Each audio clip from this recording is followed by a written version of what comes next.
ปลี่ยนใจน้ำตาของอายมันได้เมื่อเจ้าไปพอเห็นเต่ามากับจากฝั่งน้ำคมผาน้ำนอนอยู่เทียงนาจะบอกอายว่าเขาป่าบัดนี้น้องนางสร้างมาเดิมกันสวรรค์อยู่ถึงฟ้าเป็นให้เฮามาได้เพียงเท่านี้บัดดาแสงตะเกียงยิ้มกีอายนี้ได้แต่นอนฝันไปอยู่เมืองไกลอยู่เมืองใหญ่สดสวยลาวันคงลืมอายตายผมมาคันอยู่ที่หัวหน้ามีอายเล่นองเดือน12อายดังห้องกะไปมิดจอยบ่าวนาตัวลำตำต้อยคอยน้องเลยแต่บนหมอว่าออกพรรษาฟังเสียงนกกาข้าวอายว่าสิได้แต่งดองควายอีตูได้แค่เดียวมองยืนอยู่แคมน้องเบิ่งอายนั่งเอาเสียเกียรติจะได้มองหลังมาอยู่กลางป่าเขาสัญญาบ่เป็นคือว่าเอาเฟดอายไหลไปกลายเป็นน้ำหนาวตั้ง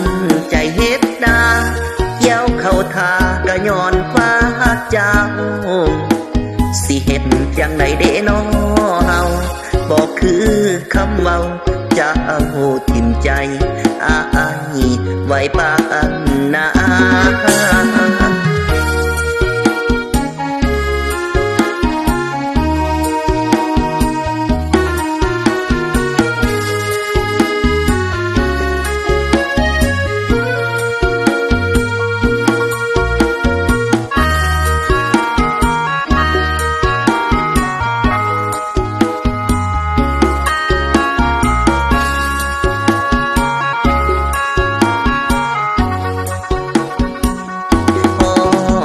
12อายดังห้องกะไปมิดจอยบ่าวนาตัวลำตำต้อยคอยน้องเลยแต่บนหมอว่าออกพรรษาฟังเสียงนกกาข้าวอายว่าสิได้แต่งดองควายอีตูได้แต่เดียวมองยืนอยู่แคมน้องเบิ่งอายนั่งเอาเสียเกียรติจะได้มองหลังมาอยู่กลางป่าเขาสัญญาบ่เป็นคือว่าเอาเฟดอายไหลไปกลายเป็นน้ำหนาวตั้งใจเฮ็ดนาเกี่ยวเข้าทากะย้อนฟ้าเจ้าสิเฮ็ดจังใดเด้น้อเฮาบอกคือคำเว้าจะเอาทิ่มใจ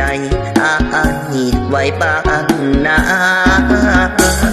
สิเฮ็ดจังใดเด้น้อเฮาบ่มีเจ้าอายสิอยู่กับพระอาย